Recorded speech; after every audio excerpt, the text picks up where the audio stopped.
Noi stiamo lavorando in commissione in queste ore difendendo il provvedimento dell'autonomia dall'ostruzionismo della sinistra che ha presentato 250 audizioni.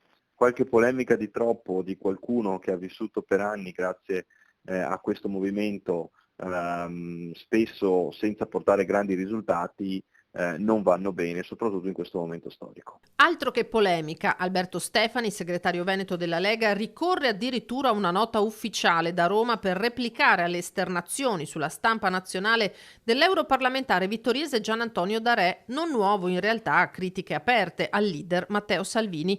Ma dopo il voto in Sardegna e pronosticando per la Lega alle europee di giugno un risicato 5,5%, D'Arè la mette giù così: o il cretino se ne va con le buone o andiamo tutti a Milano in via Bellerio e lo cacciamo con le cattive. Stefani non perde la plomb ma ribatte seccamente. C'è stata qualche dichiarazione di qualche esponente che è stata veramente sopra le righe e io non credo sia utile che queste dichiarazioni siano all'ordine del giorno. Penso piuttosto che sia necessario lavorare, impegnarsi e portare a casa i risultati. Questo è il compito di chi fa politica, questo è il compito di chi ha una responsabilità davanti al proprio paese e davanti alla propria terra, e quindi credo che su questo dobbiamo impegnarci, non su altre sciocchezze.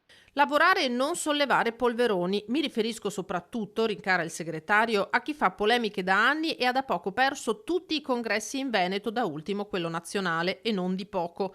Congresso quello in cui Stefani vinse col 65% dei consensi contro il 35% di Franco Manzato, sostenuto da figure come D'Arè e il padovano Roberto Marcato.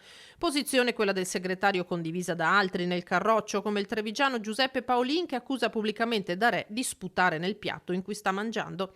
Stefani riporta la discussione sui binari che ritiene più corretti: lavorare per far tornare la Lega primo partito in Veneto, rivincendo con un proprio candidato le regionali del 2025, ricevendo via social una serie di like anche dalla vicepresidente del Veneto Elisa De Berti. Credo sia fondamentale che la Lega sia in grado di fare una grande rete con altre liste civiche territoriali e sia in grado di proporre la migliore figura per la presidenza della regione.